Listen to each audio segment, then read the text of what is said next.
Ladies and gentlemen, please welcome the Academic Procession.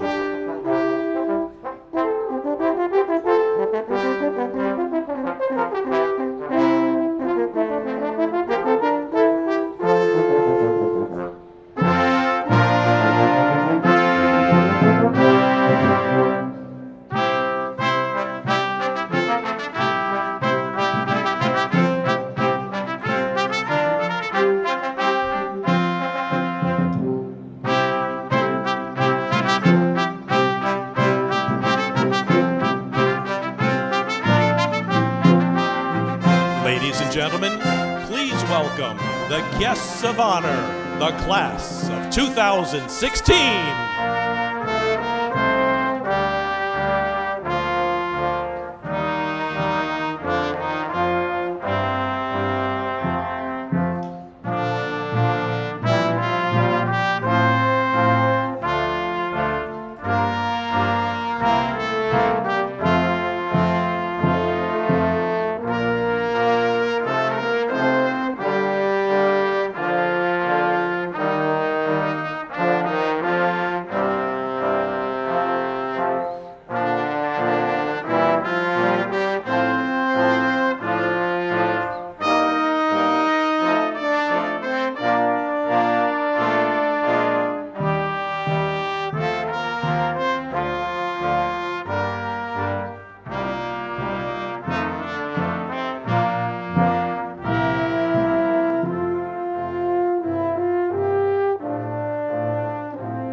The corporation and the faculty of the Massachusetts Institute of Technology are now declared convened, together with this assembly, on the occasion of the commencement exercises of this institution for the conferring of its degrees.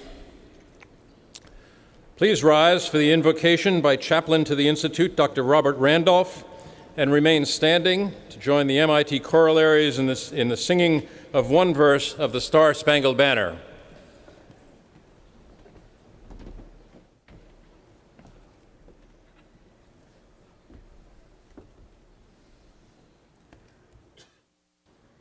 We are of diverse origins.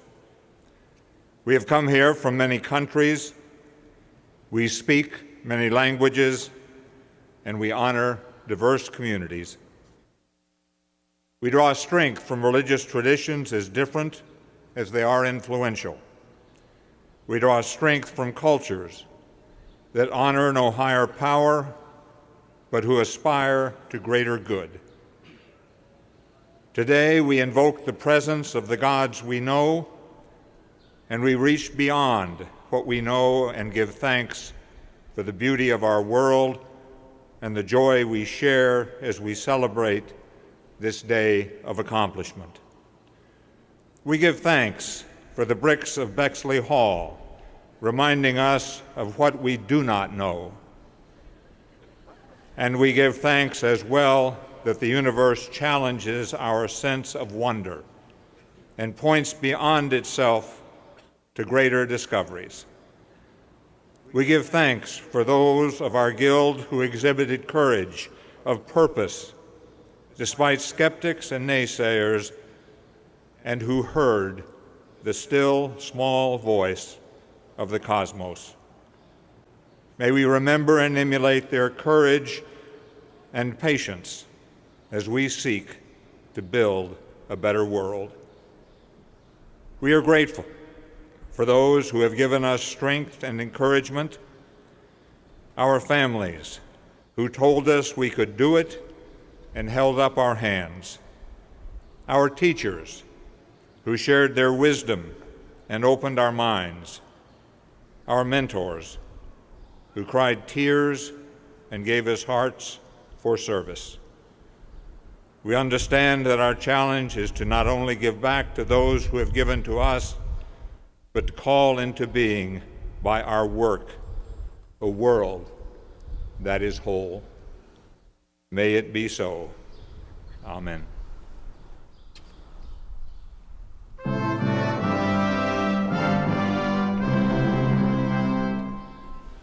Oh, say, can you see by the dawn's early light what so proudly we hailed at the twilight's last gleaming, whose broad stripes and bright stars through the perilous fight o'er the ramparts we watched were so gallantly streaming, and the rocket's red glare above bursting in air gave proof through the night that our flag was still there. Oh, say, does that star-spangled banner yet wave o'er the land of the free and the home of the brave?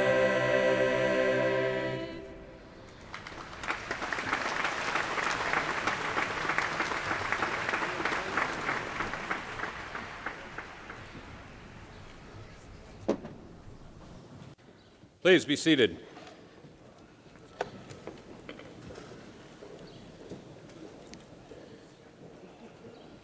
In a moment, it'll be my pleasure to welcome our commencement speaker, Mr. Matt Damon.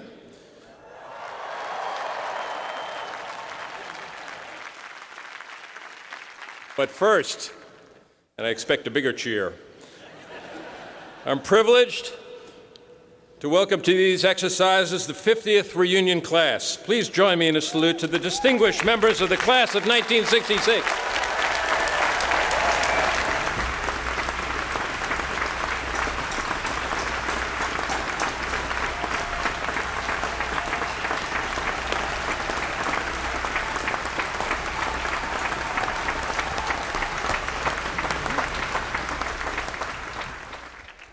Well done.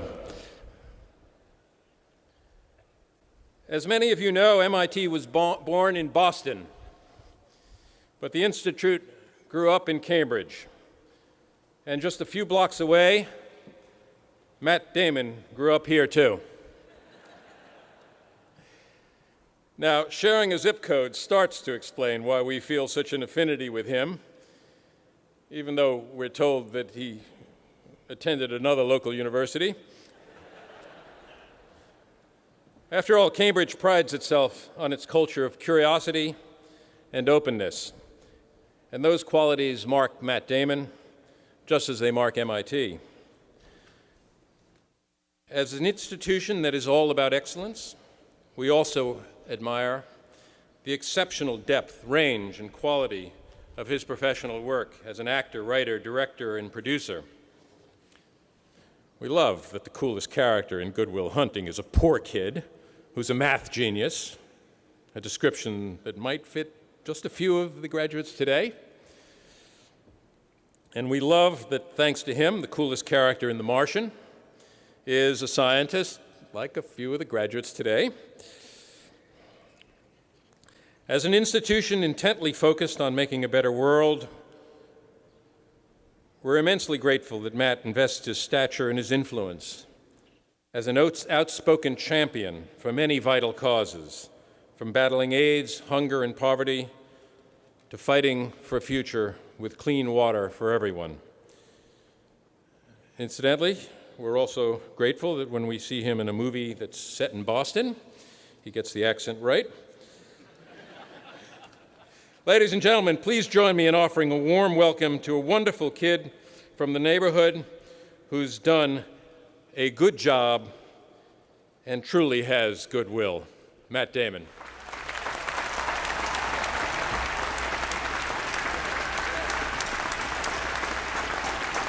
All right. Thank you. Thank you so much. Thank you, President Rife. Thank you, class of 1966. That was alarming, walking along and seeing 66 and then somebody saying, oh, it's their 50th. I almost had a heart attack. Time flies. And mostly thank you to the class of 2016.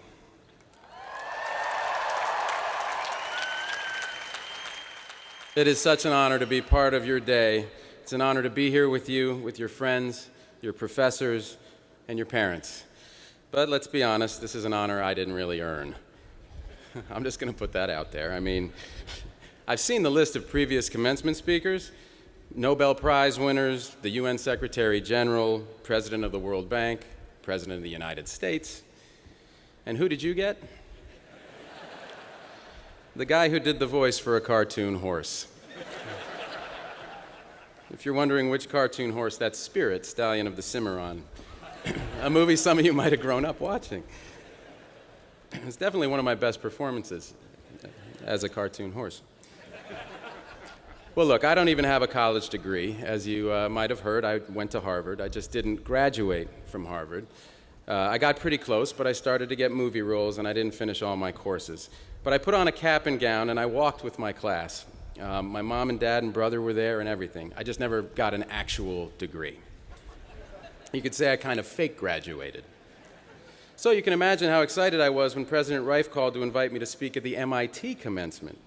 And then you can imagine how sorry I was to learn that the MIT commencement speaker does not get to go home with a degree. So yes, for the second time in my life, I am fake graduating from a college in my hometown. And my mom and my dad and my brother are here again. And this time I brought my wife and my 4 kids. So welcome, kids, to your dad's second fake graduation. You must be so proud.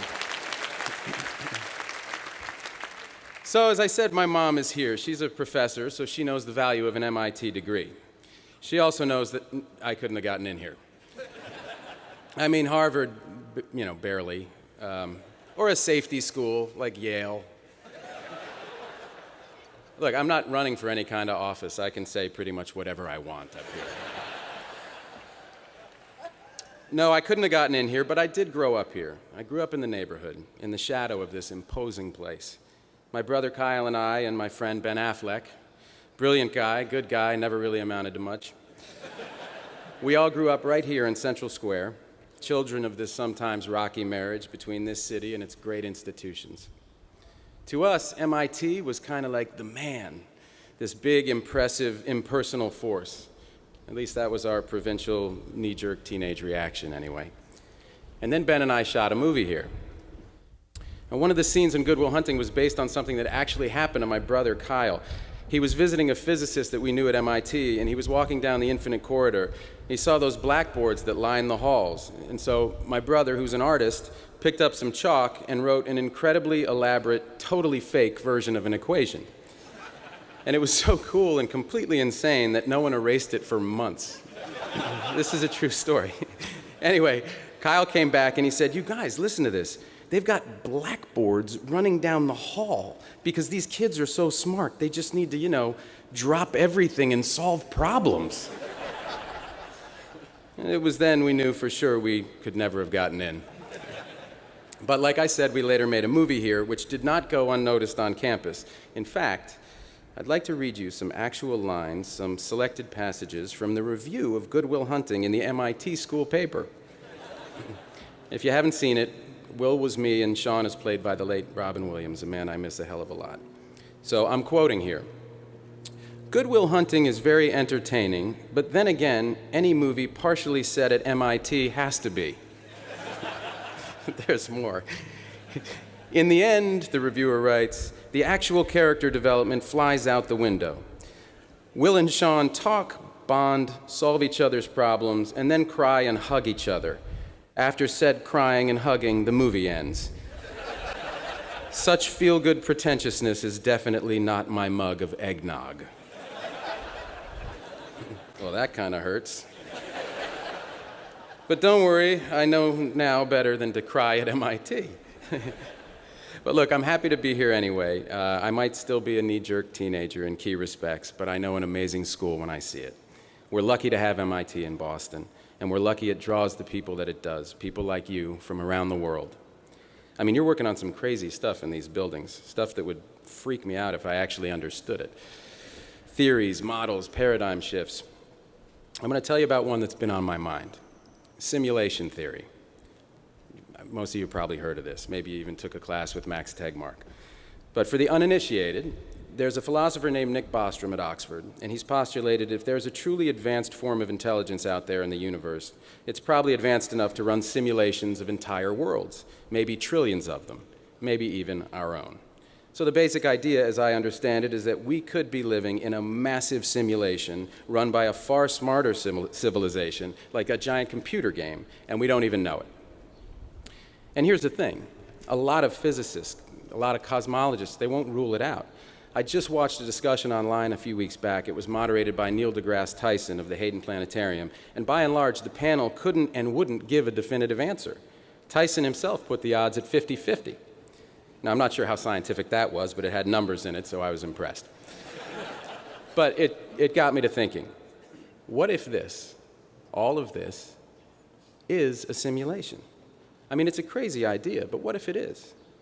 And if there are multiple simulations, how come we have to be in the one where Donald Trump becomes the Republican nominee for president?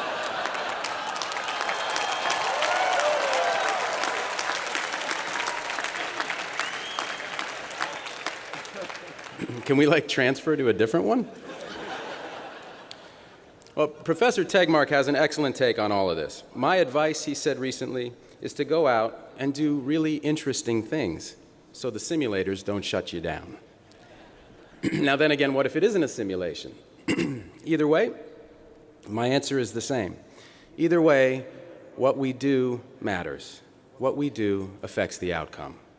So either way, MIT, you've got to go out and do really interesting things, important things, inventive things, because this world, real or imagined, this world has some problems that we need you to drop everything and solve. So go ahead, I'm going to take your pick from the world's worst buffet. Economic inequality, that's a problem. How about the refugee crisis? Massive global insecurity, climate change, pandemics, institutional racism, a pull to nativism, fear-driven brains working overtime. Here in America and in places like Austria, where a far-right candidate nearly won the presidential election for the first time since World War II. Or the Brexit, for God's sakes, that insane idea that the best path for Britain is to cut loose from Europe and drift out to sea. I mean, what is Europe even going to look like in 25 years? And add to that an American political system that's failing. We've got congressmen on a 2-year election cycle who are incentivized to think short-term and simply do not engage with long-term problems. And add to that a media that thrives on scandal and people with their pants down, anything to get you to tune in so they can hawk you products that you don't need. And add to that a banking system that steals people's money. It's all right, I'm not running for office. By the way, while I'm on this, let me just say this to the bankers, specifically the ones who brought you the biggest heist in history. It was theft, and you knew it. It was fraud, and you knew it. And you know what else? We know that you knew it. So yeah, you sort of got away with it. You got that house in the Hamptons that other people paid for as their own mortgages went underwater. And you might have their money, but you don't have our respect. And just so you know, when we pass you on the street and look you in the eye, that's what we're thinking.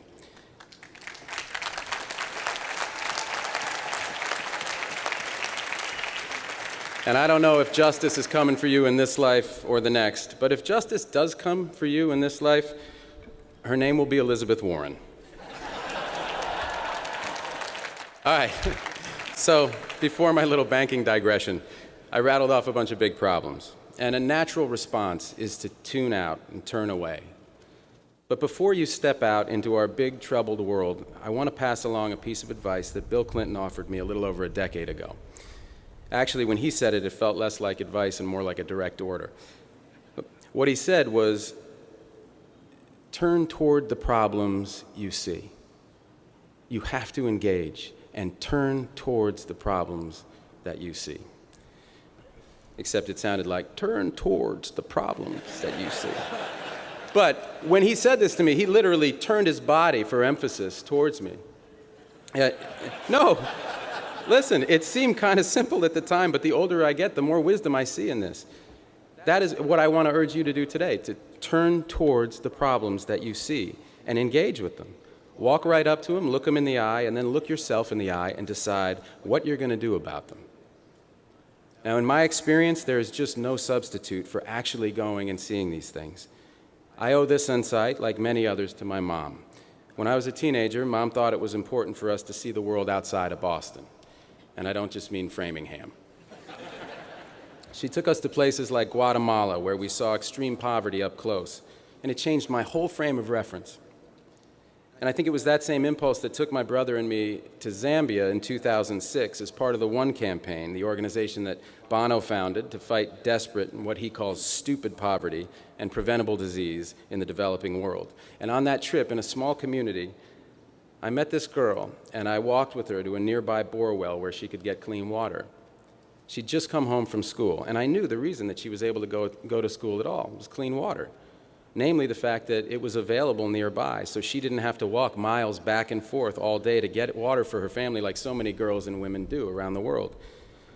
So I asked her if she wanted to stay in her village when she grew up, and she smiled and said, no, I want to go to Lusaka and become a nurse. So clean water, something as basic as that, had given this child a chance to dream. And as I learned more about water and sanitation, I was floored by the extent to which it undergirds all these problems of extreme poverty. The fate of entire communities, economies, countries is caught up in that glass of water, something the rest of us get to take for granted. People at one told me that water is the least sexy and cool aspect of the effort to fight extreme poverty. And water goes hand in hand with sanitation, so if you think water isn't sexy, you should try to get into the shit business. But I was hooked already. The enormity of it, the complexity of the issue, it just hooked me. And getting out in the world and meeting people like this little girl is what put me on the path to starting Water.org with a brilliant civil engineer named Gary White. And for Gary and me, seeing the world and its problems, its possibilities, heightened our disbelief that so many people, millions, 660 million in fact, can't get a safe, clean drink of water or a clean private place to go to the bathroom. There are more people with a cell phone than access to a toilet on our planet. And this heightened our determination to do something about it. Now, you see some tough things out there, but you also see life-changing joy, and it all changes you. There was a refugee crisis back in '09 that I read about in this amazing article in the New York Times. People were streaming across the border of Zimbabwe to a little town in northern South Africa called Messina. Well, I was working in South Africa at the time, so I went up to Messina to see for myself what was going on. I spent a day speaking with women who had made this perilous journey across the Limpopo River, dodging bandits on one side, crocodiles in the river, bandits on the other. Every woman that I spoke to that day had been raped. Every single one, on one side of the river or both. And at the end of my time there, I met a woman who was so positive, she was so joyful. She had just been given her papers, so she'd been granted political asylum in South Africa. And in the midst of this joyful conversation, I mustered up my courage and I said, "Ma'am, do you mind my asking, were you assaulted on your journey to South Africa?"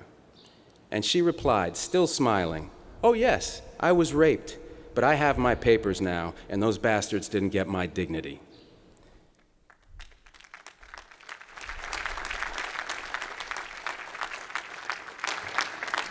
Human beings will take your breath away. They will teach you so much, but you have to engage.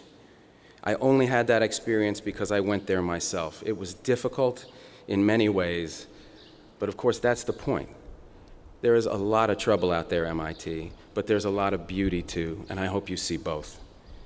But again, the point is not to become some kind of well-rounded, high-minded voyeur. The point is to eliminate your blind spots, the things that keep us from grasping the bigger picture.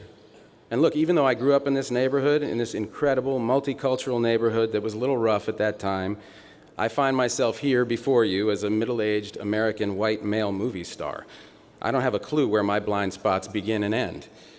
But looking at the world as it is and engaging with it is the first step towards identifying our blind spots. And that's when we can really start to understand ourselves better and begin to solve some problems. And with that as your goal, there's a few more things I hope you'll keep in mind. First, you're going to fail sometimes, and that's a good thing. For all the amazing successes I've been lucky to share in, few things have shaped me more than the auditions that Ben and I used to go on as young actors, where we'd get on a bus, we'd show up in New York, we'd wait our turn, we'd cry our hearts out for a scene, and then be told, "Okay, thanks," meaning game over. We used to call it being okay, thanks. And those experiences became our armor. All right, now you're thinking, great, thanks, Matt. Failure is good, thanks a ton. Tell me something I didn't hear at my high school graduation. To which I say, okay, I will. You know the real danger for MIT graduates? It's not getting okay, thanks. The real danger is all that smoke that's been blown up your graduation gowns about how freaking smart you are. Well, you are that smart, but don't believe the hype that's thrown at you. You don't have all the answers, and you shouldn't, and that's fine. You're going to have your share of bad ideas. For me, one was playing a character named Edgar Pudwacker. I wish I could tell you I'm making that up. But as the great philosopher Benjamin Affleck once said, "Judge me by how good my good ideas are, not how bad my bad ideas are." You've got to suit up in your armor. You've got to get ready to sound like a total fool. Not having an answer isn't embarrassing. It's an opportunity. Don't be afraid to ask questions. I know so much less the second time I'm fake graduating than the first time. The second thing I want to leave you with is you got to keep listening. The world wants to hear your ideas, good and bad, but today is not the day you switch from receive to transmit. Once you do that, your education is over, and your education should never be over. Even outside of your work, there are always ways to keep challenging yourself. Listen to online lectures. I just retook a philosophy course that I took at Harvard when I was 19. You go to MIT OpenCourseWare, go to waitbutwhy.com, go to TED.com. I'm told there's even a Trump University. I have no earthly idea what they teach there. But whatever you do, just keep listening, even to people you don't agree with at all. I love what President Obama said at Howard University's commencement last month. He said, "Democracy requires compromise even when you are 100% right." I heard that and thought, here is a man who has been happily married for a long time. Not that the First Lady has ever been wrong about anything. Just like my wife, never wrong. Not even when she decided last month that in a family with 4 kids, what was missing in our lives was a 3rd rescue dog. That was an outstanding decision, honey, and I love you.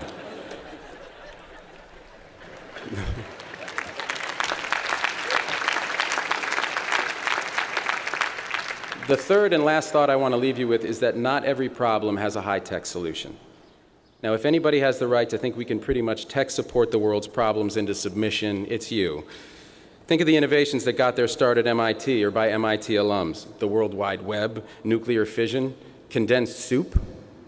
That's true, you should be very proud of that. But the truth is, we can't science the you-know-what out of every problem. There is not always an app for that. I mean, take water again as an example. People are always looking at some scientific quick fix for the problem of dirty and disease-ridden water, a pill you put in a glass, a filter, etc. But there's no magic bullet. The problem's just too complex. Yes, there is definitely, absolutely a role for science. There's incredible advances being made in clean water technology. Companies and universities are getting in on the game, and I'm glad to know that professors like Susan Murcott at D-Lab are focusing on water and sanitation. But as I'm sure she'd agree, science alone can't solve this problem. We need to be just as innovative in public policy, just as innovative in our financial models. And that's the idea behind an approach we have at water.org called Water Credit. It's based on Gary's insight that poor people were already paying for their water, and they, no less than the rest of us, want to participate in their own solutions. So Water Credit helps connect the poor with microfinance organizations, which enables them to build water connections and toilets in their homes and communities. And this approach is really working, helping 4 million people so far, and it's only the start. Our loans are paying back at 99% and above, which is a hell of a better deal than those bankers I was talking about earlier gave anybody. And I agree, it is still not sexy, but it is without a doubt the coolest thing I have ever been a part of. So, thanks. So let me ask you this in closing. What are you going to be a part of? What is the problem that you will try to solve? Whatever your answer, it is not going to be easy. Sometimes your work will hit a dead end. Sometimes your work will be measured in half steps.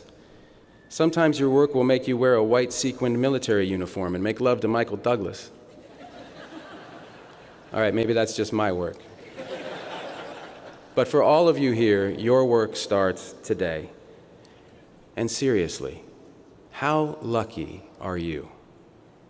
I mean, what are the odds that you're the ones who are here today? In the Earth's 4.5 billion year run, with 100 billion people who have lived and died, and the 7 billion of us here now, here you are. Yes, here you are.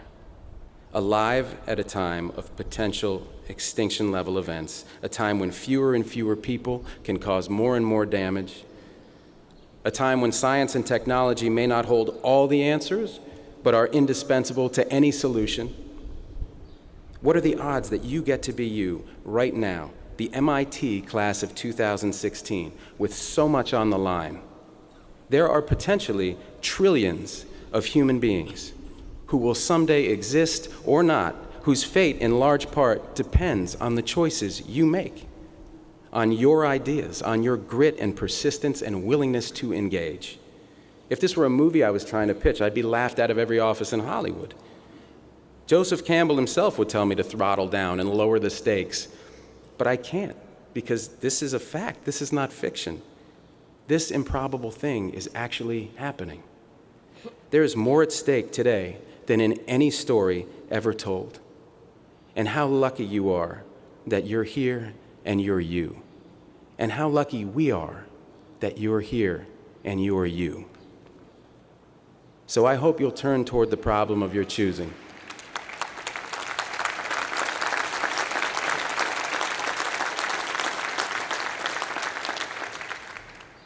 I hope you'll turn toward the problem of your choosing.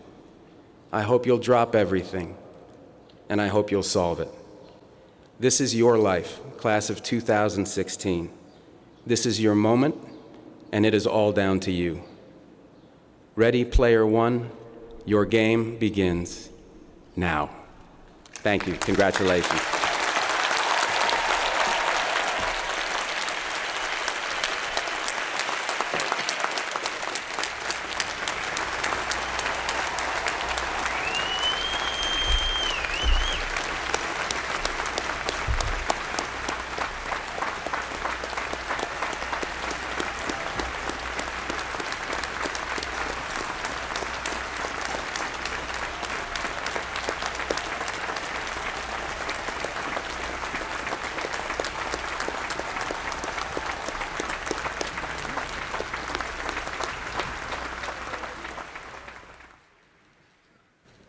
Thank you, Matt. That was terrific.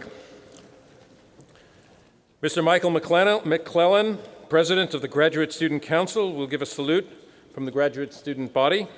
Following this, Mr. Anish Punjabi, President of the senior class, will offer a salute and present the class gift to President Reif, after which the President will deliver his charge to the graduates.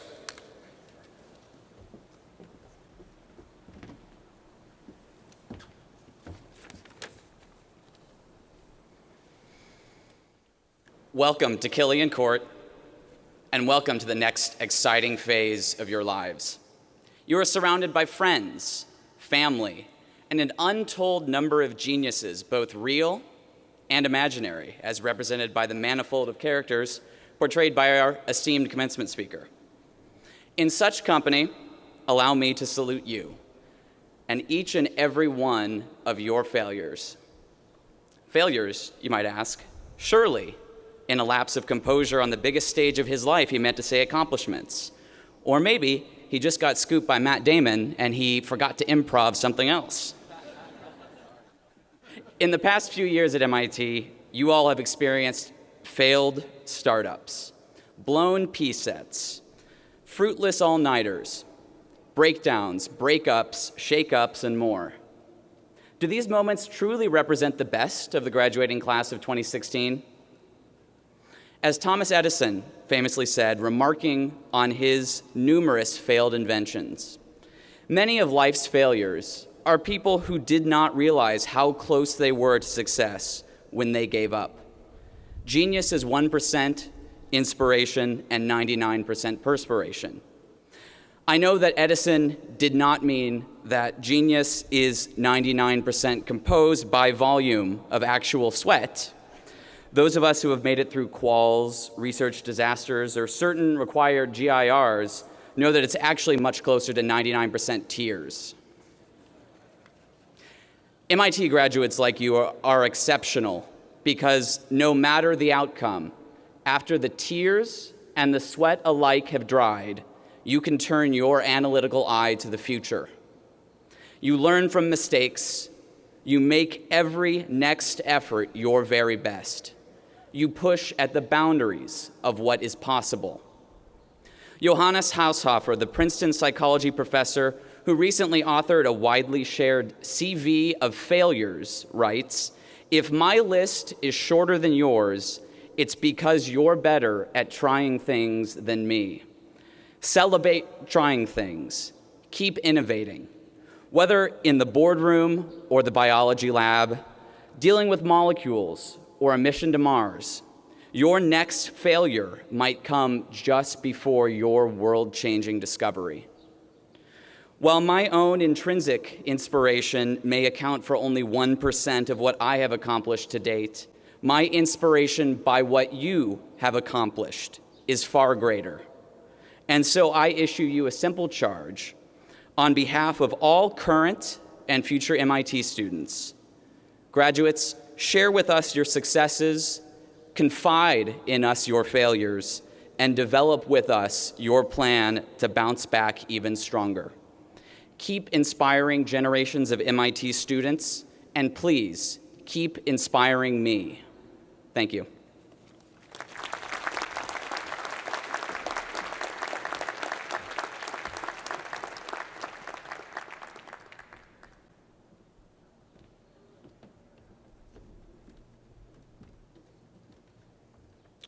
MIT class of 2016. Congratulations. We made it. Yes, the moment we have been waiting for since Pass No Record ended is finally upon us. Close your eyes for a second. Envision the times you find yourself with 5 minutes left on an exam, only to realize you had 5 more problems left. Or the 802 exam freshman spring, when you began feverishly erasing after Professor Dormashkin exclaimed, "Assume it's a plate, not a ring." Or even the times you pulled an all-nighter and went to sleep, and didn't go to sleep, but went to Verdes because the article in the text said to sleep for 90-minute cycles and you only had a half hour. One thing is certain, the long hours in the stud, pee setting at office hours, and blood, sweat, and tears all paid off. Today, we are joined by our professors, administrators, friends, and loved ones. These are the people who supported us through it all. A shoulder to cry on, a companion to laugh with, or even a walking, talking alarm clock. Today is a celebration of growth. I personally have a few things that I'm sure many of you can relate to. First, always have a backup plan for your backup plan. My laptop crashed the night before the 6033 final a few weeks ago. Secondly, real knowledge is recognizing what you don't know and doing your best to learn from others that do. It is okay to be wrong or not know. Freshman year in one of my GIRs, I recall the professor paused after lecturing continuously for 45 minutes, looked around, and asked if there were questions. An awkward silence filled the room. And then someone in the front row blurted, "What just happened, Professor?" The professor went, "How many of you guys feel this way?" And the whole 26-100 lecture hall raised its hands. We have learned that MIT's greatest asset is its people.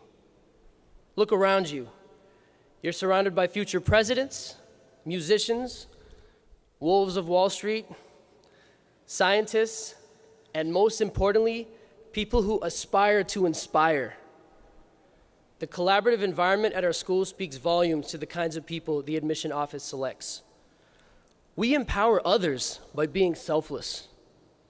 During the Boston Strong movement freshman year, we came together, reminding one another real success is attained in helping others succeed. Sorry, I had to do this. In the movie Good Will Hunting, starring Mr. Matt Damon as Will and Mr. Ben Affleck as Chucky, my favorite scene was when the two converse at the construction site, chatting about their futures 20 years down the line. In response to Will's self-doubt in his abilities, Chucky goes, "You know what the best part about my day is?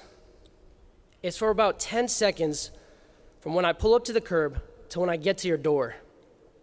Because I think maybe I'll get up there and I'll knock on the door and you won't be there. No goodbye, no see you later, no nothing. Just left. I don't know much, but I know that." Like Will, we too are leaving a place we have known well for 4 years, a place that has molded us into embracing vulnerability, intellectual curiosity, determination in the face of rejection, and an appreciation for merit.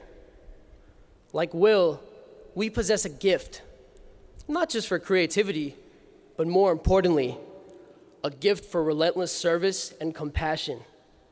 We know what it takes to make something happen, even if we are the only one in a room full of 100 people who truly believes in it.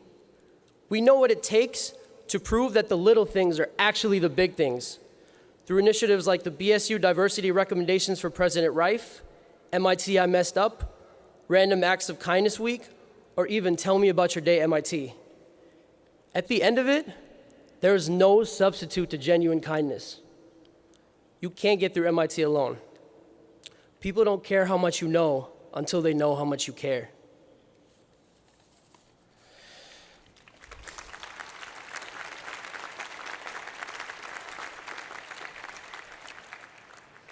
It is my honor to initiate the ritual of the coveted brass rat, received on April 24th, 2014.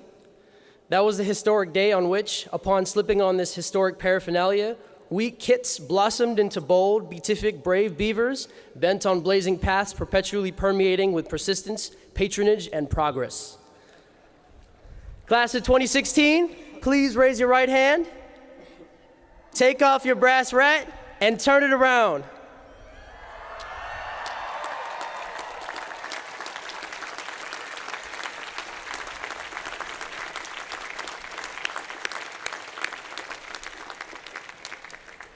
Proudly exclaim to the world that you are an MIT graduate.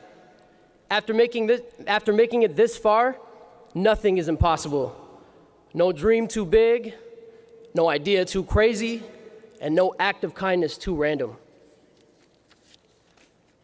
To wrap it all up, ambitious wishes opulent, schisms rife with competence, a wordplay on the president sets precedents through ambiance, the feeling of the pressure pain, but poof, it's gone, no David Blaine, we stayed the same, but we done changed, a caterpillar butterfly, exacting change, no eagle eye, we swallowed pride, we realized, we laugh and cry to stay alive, life is fragile, love each other, brother, sister, one another, engineers with added heart, epitome of Tony Stark, we left the bird, we hit the road, we're born to chase some dreams like Jason, stretch and tested yoga mat like Damon, but he solves equations, hunting for a chance to change his goodwill, patience did sustain, so too are we illuminating, brass rat turning consummated, bonds as classmates stay forever, birds of feathers flock together.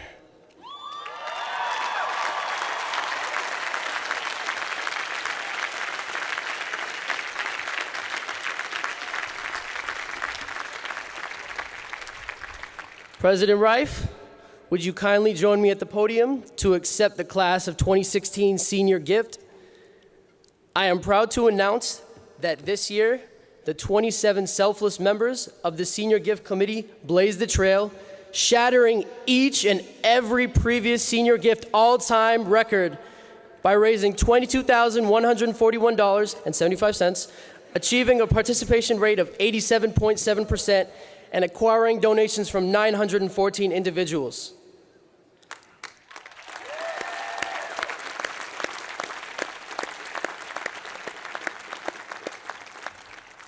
A 100 years later, after moving to Cambridge, we, the MIT class of 2016, continues to make history. On behalf of the senior class, I am humbled to present you with this gift to show our support for the numerous organizations and causes that continue to support MIT. Thank you.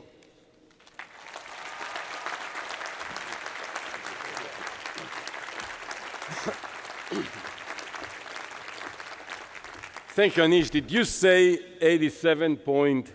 87.7%.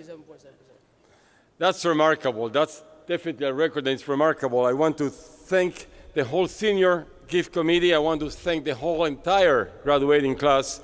And I also want to thank the MIT alumni and friends that provided you the challenge grant, Steve and Karen Kaufman, and Debbie Stein, and Jim Sharp. Thank you so very, very much. And Anish, before you go, we do have something special to give to Mr. Damon, don't we? Matt, would you please join us for a moment?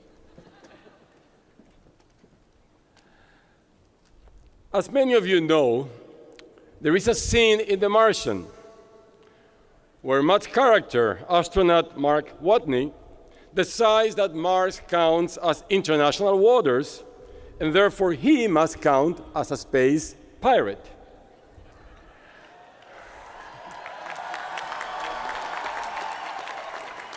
Look, Mark, in a few minutes, the provost and I will give all these diplomas. But right now, Anish and I would like to present to you a very special MIT certificate. Usually you can only receive the certificate from MIT's Department of Athletics, Physical Education, and Recreation. And only if you meet all their standards in archery, sailing, fencing, and pistol. But since you and Mark Watney have done so much to promote swashbuckling appreciation for science, engineering, and space exploration, we are honored to present to you a special and authentic MIT Pirate certificate.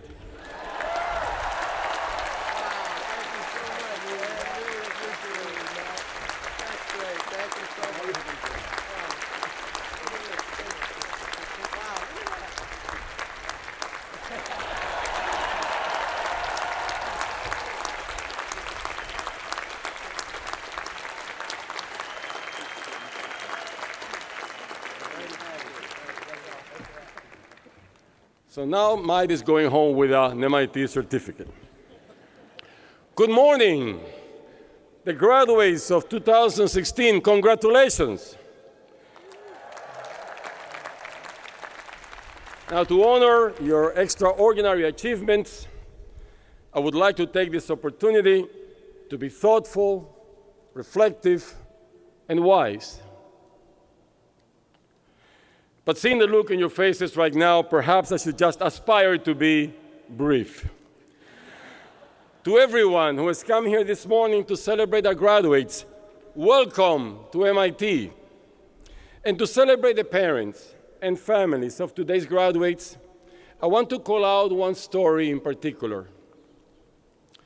When Joe Bellantoni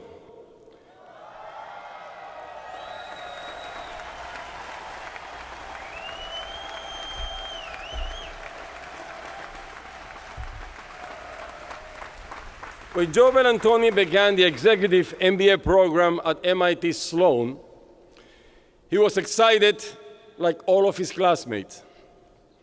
But he faced an extra challenge because since a car accident in 2007, Joe has been blind. He graduates today thanks to his own intelligence, confidence, and determination. And thanks to the fact that his wife, Denise, chose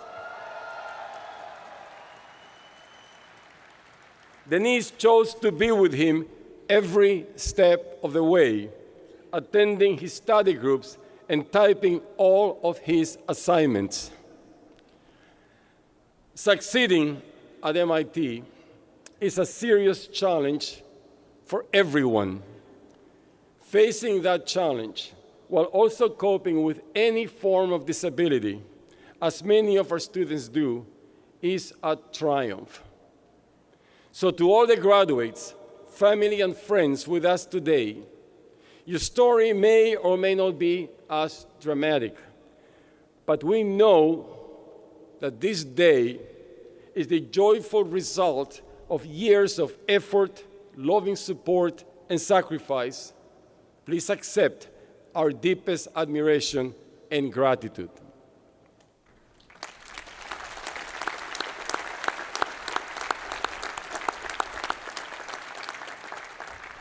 It's great to have all of you here on Killian Court on this wonderful day for this tremendously important occasion. My job today is to deliver a charge to the graduates, and I will get to that in a minute. But first, let me begin with a question. How many of you are graduating seniors? Raise your hands, make some noise. Well, since you entered MIT in September 2012, and I started my job in July 2012, you are the first class that I have observed all the way from convocation to commencement. Let me just say, you have been magnificent company. But that coincidence of timing also means that we have something profound in common. We were freshmen together. As I expect you will recall, that first year was not easy. Although, unlike me, you got to enjoy the option of pass no record. That first winter, many of you had a snowball fight right here on Killian Court. I accepted the challenge to join, and I got creamed. As we progressed through our time here, we started to figure things out. We passed a lot of tests.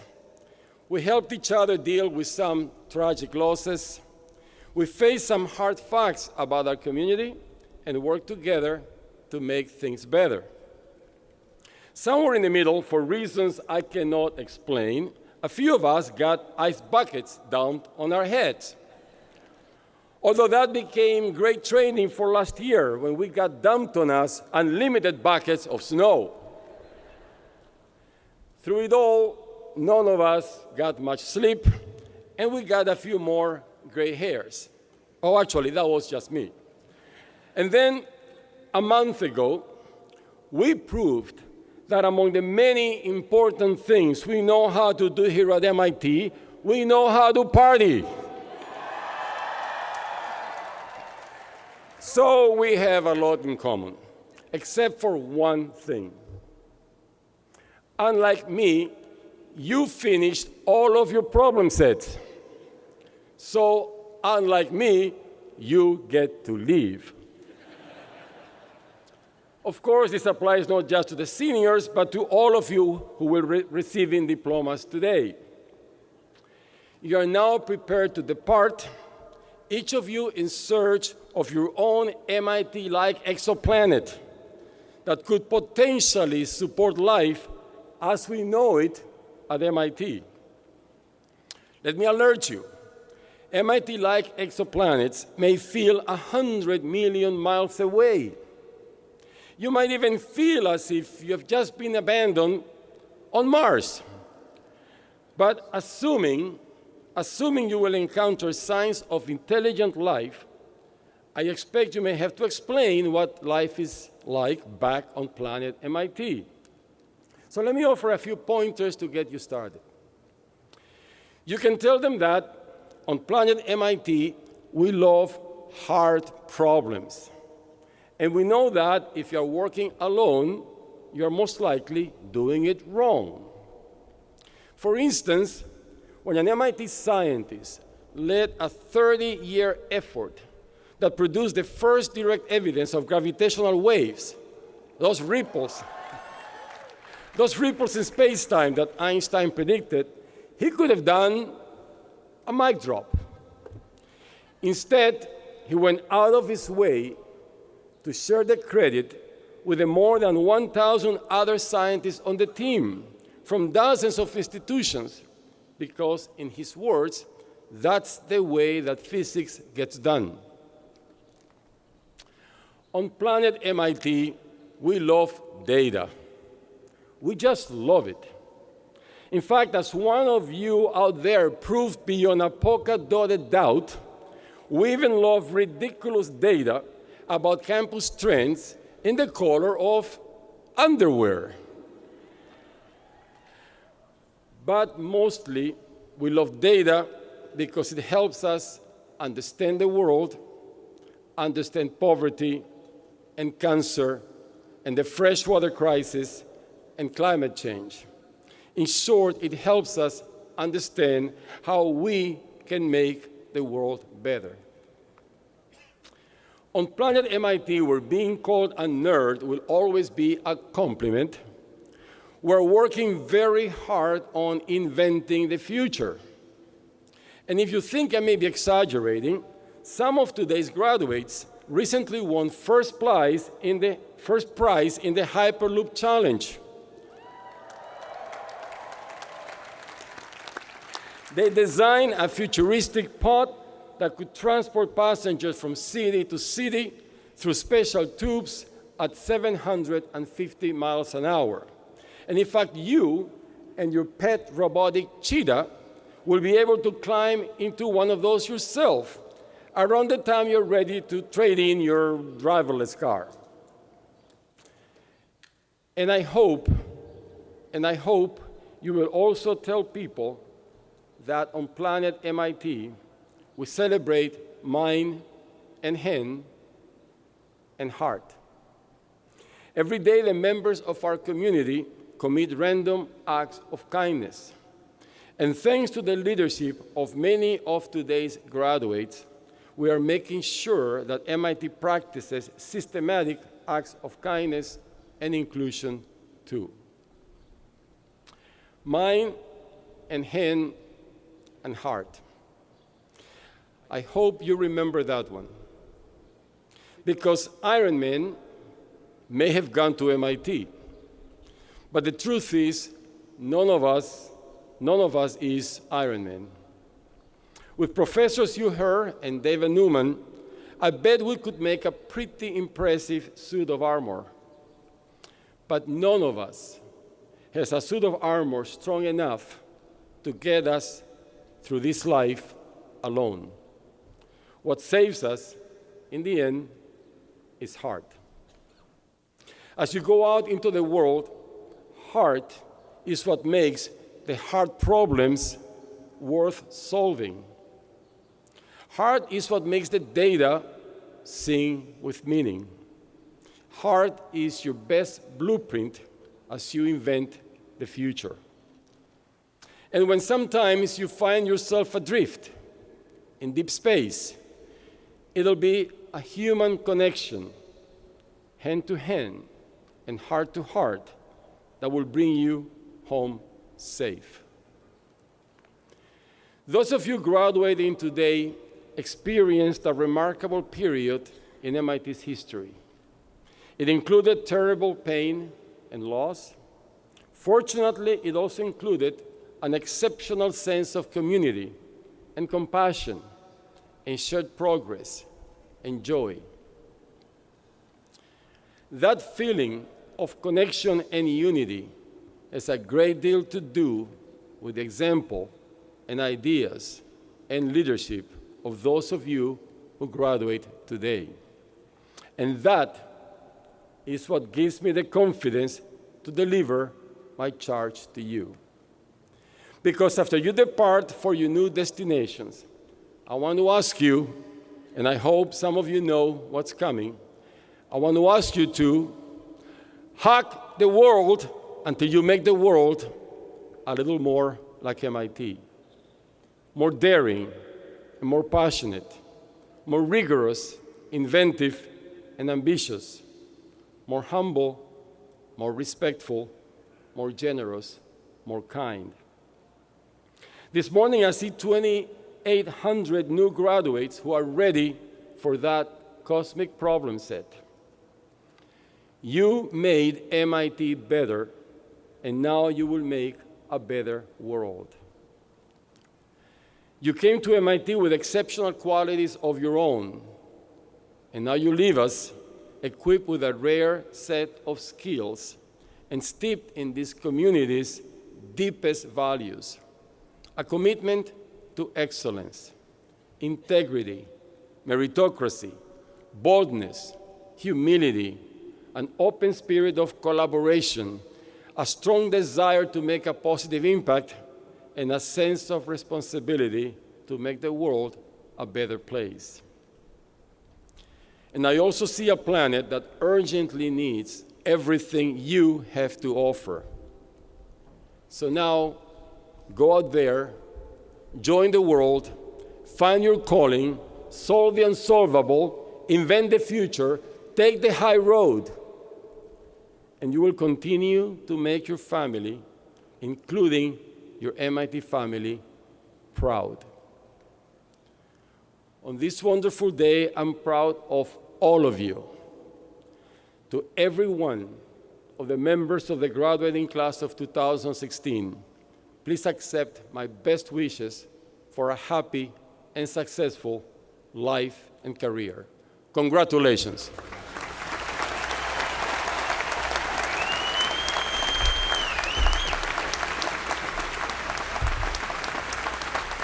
It's now my pleasure to introduce John D. Chisholm, the Chief Marshal, who will greet the graduates. Mr. Chisholm is a member of the class of 1975 and is currently serving as the president of the Association of Alumni and Alumnae of MIT. John.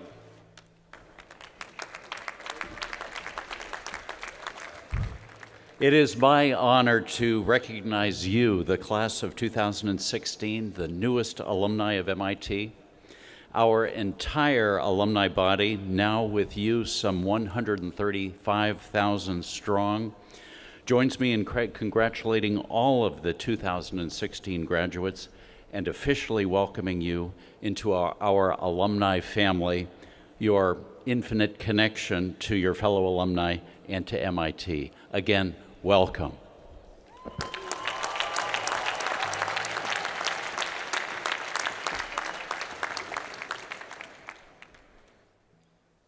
Congratulations and best wishes to all the families, friends, and of course, the graduates of 2016. During your years here, you have been part of MIT. From this day forward, with the degree you now have in hand, you will forever be part of MIT. Forever. Congratulations.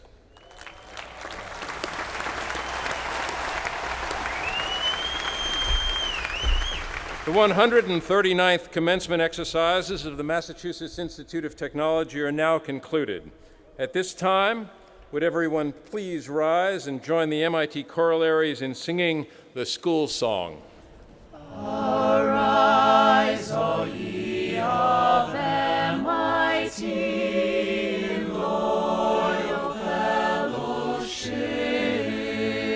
the future beckons unto ye, and life is full and rich. Arise and raise your glass on high tonight shall ever be a memory that will never die for ye of MIT.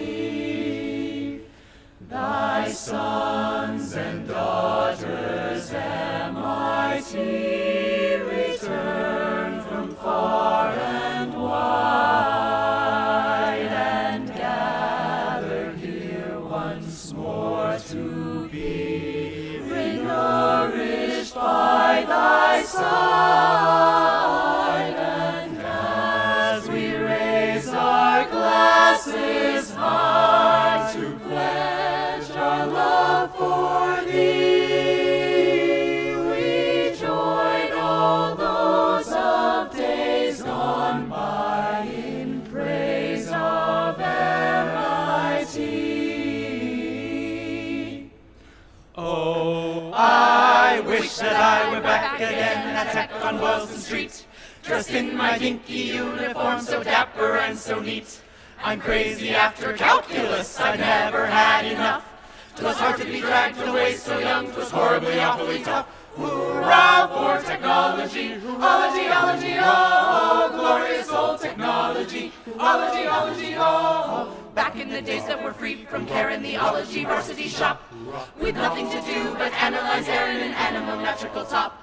The differentiation of the trigonometric powers, the constant pi that made me sigh those happy days of ours. Hurrah for technology, ology, ology, oh, glorious old technology, ology, ology, oh. Take me back on a special train to the Glorious Institute. I yearn for the inspiration of the technological Take me back, oh take me back, oh take me back. Take me back, oh take me back to tech. La la la la la la la la la la la la la la la la. Da-dum, da-dum, da-dum, da-dum, da-dum. O-M-A-S-S-A-C-H-U-S-E-T-T-S I-N-S-T-I-T-U-T-E-O-F-T-E C-H-N-O-L-O-G and Y comes after G. It's the Massachusetts Institute of Technology. Hey!